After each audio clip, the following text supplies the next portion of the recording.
Welcome viewers. In the topic system of particles and rotational motion, we have discussed in previous video the center of mass of such system in which particles are located at distance between them is large for the large distances, that is n particles in space. Then what is the center of mass of such system of particles? We have read that it was given by the x coordinate of center of mass as mixi upon m.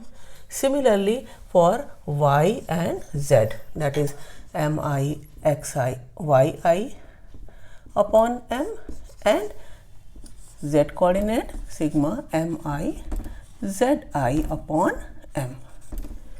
We have seen the coordinates of center of mass for such discrete particle system.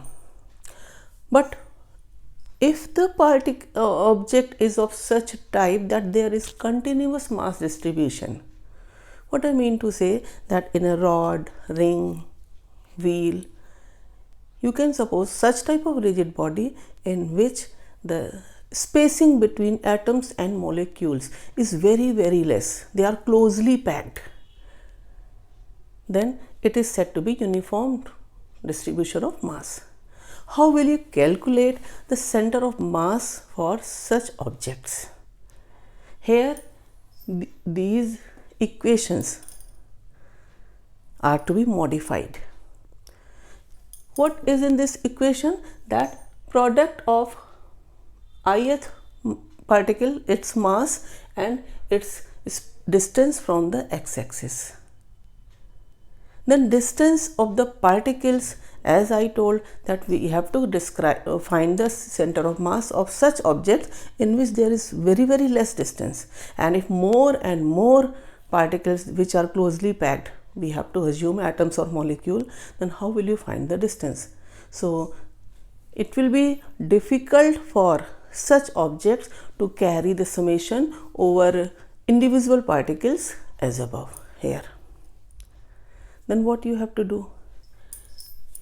For such objects like rod, suppose this is the rod, we can suppose its radius is very less, or it may be the rectangular shape, then rectangular area, cross-sectional area is very less as compared to its length, then we can suppose it as one-dimensional continuous distribution of mass.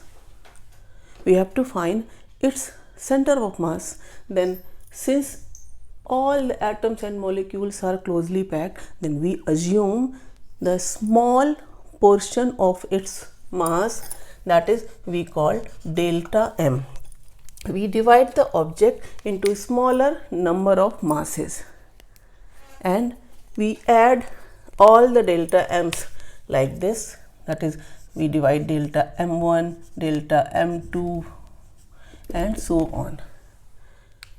For ith particle, if its coordinates are x, y, z, then we can write approximately the center of mass like this delta mi into xi upon this delta mi.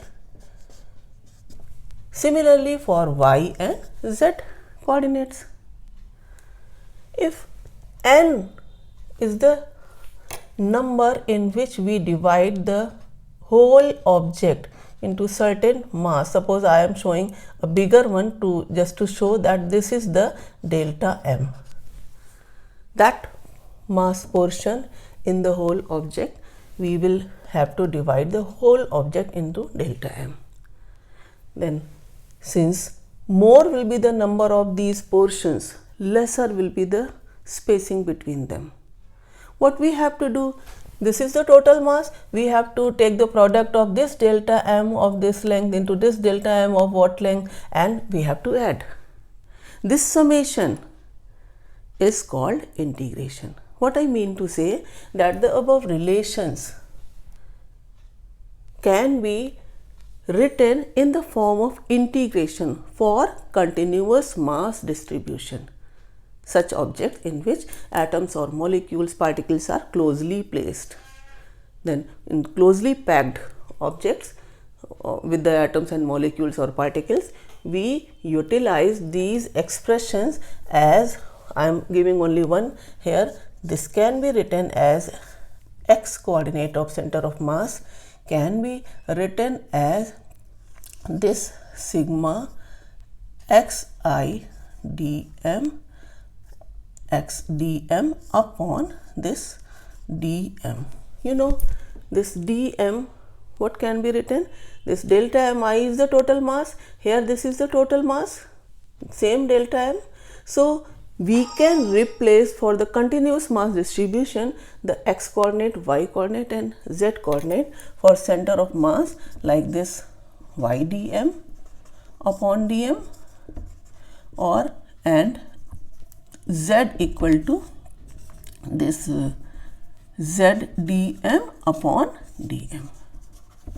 Or we can write here in the vector notation, if the r is the vector, position vector of center of mass, then what can you write here? If r is the position vector of center of mass, and if you write this small r as the position vector of ith particle, then we can write these relations in the vector form. How? Look here, this r can be written in terms of this xi cap plus yj cap plus zk cap, or the position vector of center of mass is capital R. Then what can you write? The relation for center of mass, this can be written as this one xi cap plus yj cap plus zk cap. What I mean to say, that if continuous mass distribution is there for any of the rigid body objects, how to find center of mass? By using these relations. And we can also say that this r can be written as this r vector, this r dm upon this total sigma dm is, what is this? Total mass. So you can write here this upon m. So in general, this relation is used. How it is used? How to find the center of mass for continuous mass distribution? Normally, if you suppose the origin at geometrical center, then what are the coordinates of origin? 0, 0. And if the origin is supposed as the geometrical center, and we find here that vector expression r1 by m, this r dm, how will you write? For origin, r will be 0, then m into r will be 0, then for origin of the frame of reference at geometrical center, if you take, then this r will be 0, then the r will be 0, or you can say this r dm will be 0, which is same as x dm equal to y dm equal to z dm equal to 0. It will be, it seems to be what I am writing. When you will come to know the practical utility of these relations.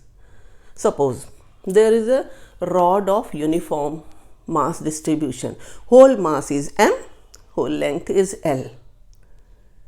What can you say? Its mass per unit length is m by L. Okay. Where will be the center of mass? Obviously, you will say at the center. Geometrical center. How will you prove? Look, there is symmetry consideration.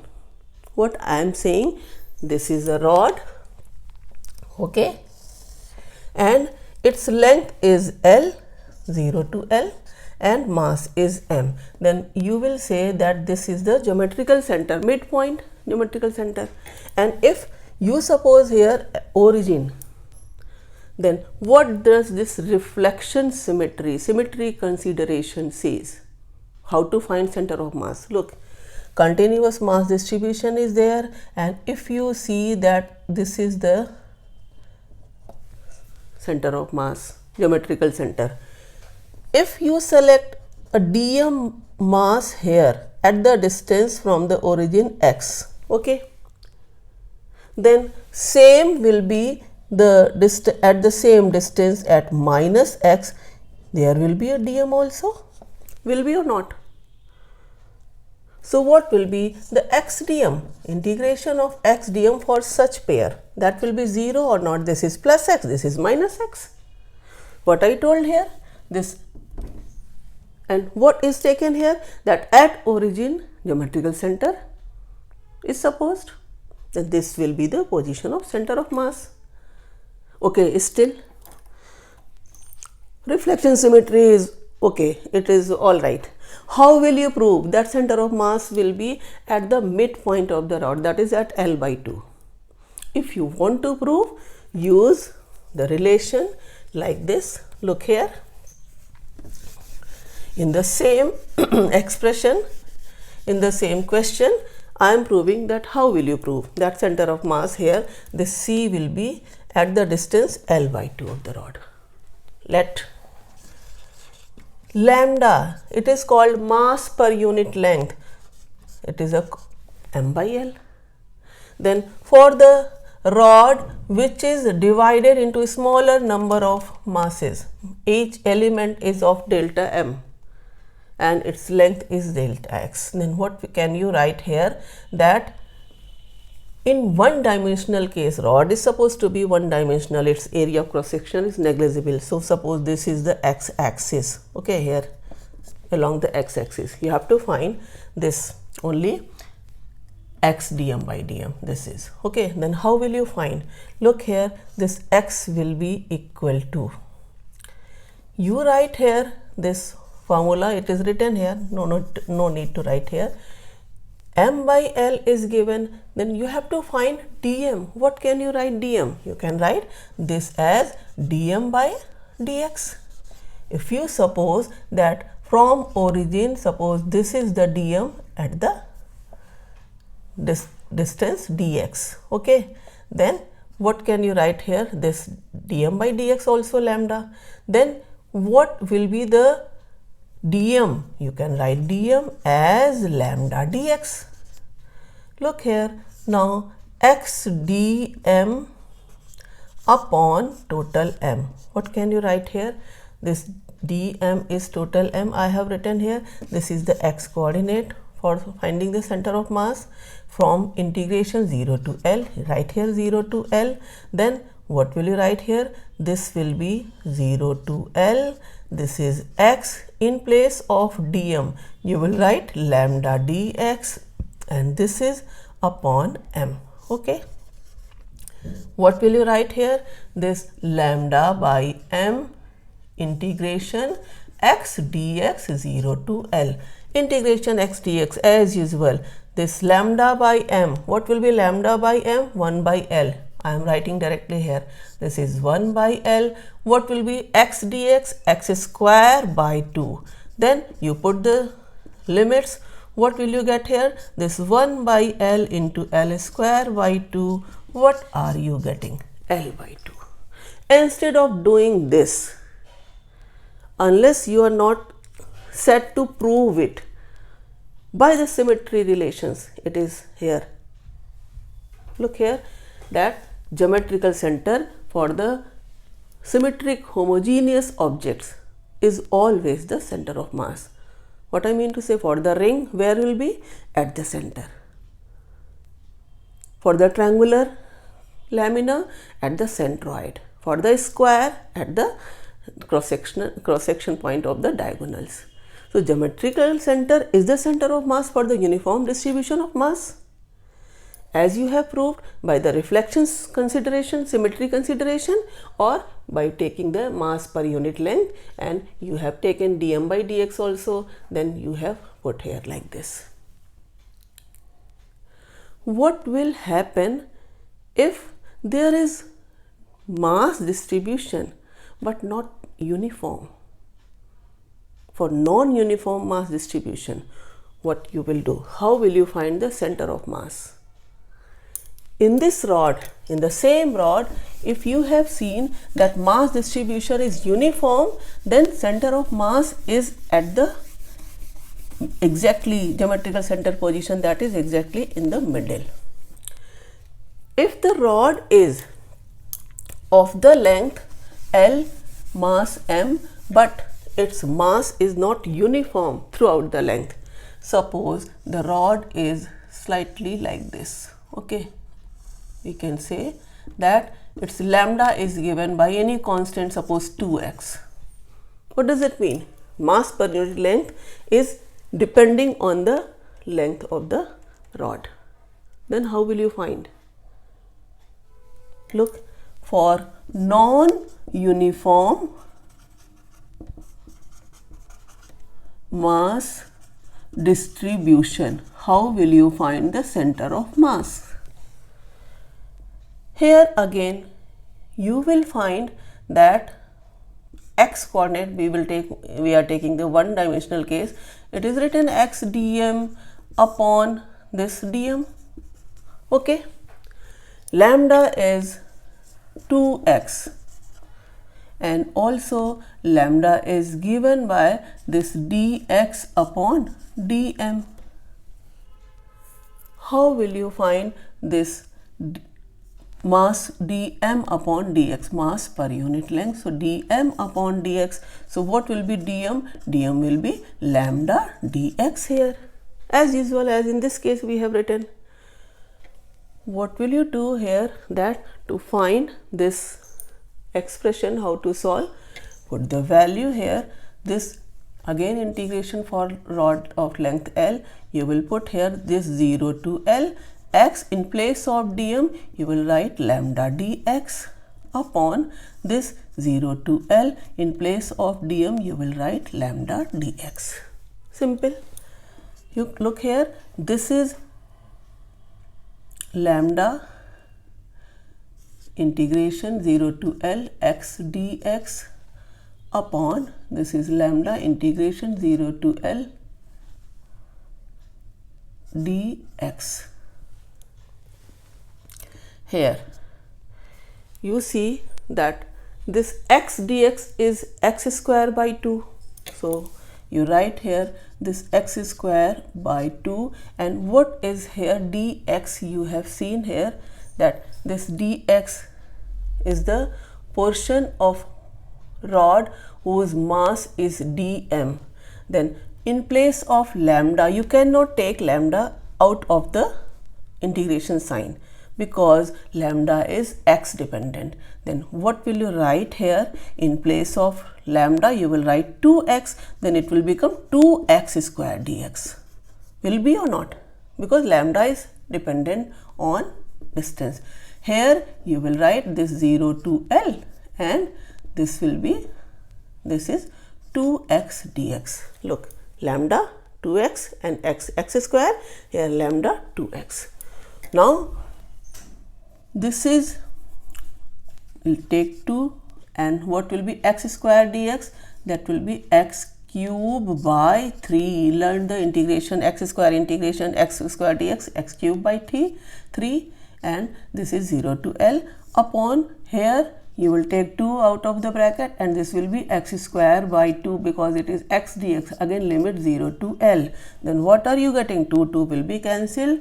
In place of x, you will find here this L cube upon 3 into reverse will be there. Then it will become 2 upon L square. What is the result here? 2L by 3. What I mean to say, for the non-distribution of mass, center of mass shifted towards the heavier portion. As usual, by your experience, you can say center of mass will not be at the center, but where? This side, on this side. Since mass is, lambda is increasing with the distance, mass per unit length is increasing with the distance, so it will be somewhat here at the 2/3 of the length. So it is here. Similarly, you can also find that what will be the center of mass of a total ring at the center, geometrical center. Just now we have seen that geometrical center for the regular homogeneous continuous mass distribution is center of mass position. What about the semicircular ring? If the ring is given, look, if the ring is given, then you can say that for the whole ring, the center of mass from the whole ring has the its position of center of mass at the center. Okay, but for the semicircular ring, how will you calculate the center of mass? Then how will you find? For semicircular ring, by your experience, you can say, suppose this is the x and y axis, then for semicircular ring it will be somewhat here. But how to find? Look, for the semicircular ring, I am taking here of radius r, so this is okay, and suppose this is the y axis. You know that center of mass will lie at this y axis, but where? Suppose at somewhat this point. What will be that position of y? We join the radii, you know, angle equal to arc upon radius. So if you look here, that if this is the theta and this is the angle d theta, and you again suppose for the mass of the ring, that is how you find the center of mass in the continuous mass distribution? By supposing the elements of delta m masses. So this is the dm mass, okay, and how much angle it is forming at the center here at the point O, this is d theta. What is the radius? r here. What can you write? Angle equal to arc upon radius, then d theta equal to, suppose this is the length dx, then r upon radius. You can write this or not. Okay. What is the dm here? We can write here that the from 0 to the total length, if total circumference of r radius is 2 pi r, then here 0 to angle pi, what will be the length? Pi r. Then what will be the mass per unit length? Mass is m per unit length. Then what will you write here? This will be pi r. Learn these constants to put here. Now, how will you find this center of mass for the distance here y? Look, for this expression, if this is r, look here, that this will be the r sin theta. If this is theta, will be this r sin theta as a y or not? What will you find? That y is y dm upon dm. You will write like this. What is y here? This is r sin theta. If this is r, then this is r sin theta. So, and what is dm? You will write here that this dm upon this length of dx. You can write here this length of dx as this. Then y is r sin theta, and this dm can be written as lambda dx upon this dm. Okay. In place of dm, here again lambda dx you can also write, put here lambda dx. Now, what is lambda? M upon pi r. Here you write lambda as m upon pi r, then what will you get here? This is r into m upon pi r into what is dx, r d theta. I have written all the things here. Then look here, this m upon pi r, this is in place of r and lambda you have written, then sine theta into what is dx, r d theta. Okay, then this r square upon r, this r is cancelled. What are you getting here? And here upon lambda dx, in place of lambda dx, what will you write here? This lambda is m upon pi r into dx. What is dx? R d theta. Okay, from limit 0 to pi, as this is the pi radian, then you will apply the limit from 0 to pi. So everywhere limit is from 0 to pi here. Look here, what are you getting? This sine theta d theta and this mr upon pi. So mr upon pi, and integration of sine theta d theta is cos theta with minus sign, and this is the 0 to r upon what is here, this this r is cancelled. Okay, you are getting here this mr upon pi and integration this d theta, or you can write simply this is the mass m, because this dm, instead of taking all the things, you can write directly. Okay, what will you get here if you write the mass m directly? Okay, then look here, this mr upon pi m, and here you will get here this minus cos theta is 0 to pi, then it will be minus 2, then minus cos theta and cos minus 1 and cos 0 1, then it will become plus. Look here, this minus sign out of the bracket, and cos pi minus 1 cos 0 1, minus 1 minus 1 minus 2 minus 2 and minus plus 2. So this is here, this is 2r upon pi. This is the position or height of center of mass from this point C, if I can write here. Okay, this is O, this was 0. So here, so in this way the center of mass is calculated for the objects in which the atoms or molecules are closely packed. So we regard them, we say them that they are regarded as continuous distribution of mass. I hope you must have enjoyed it. Thank you.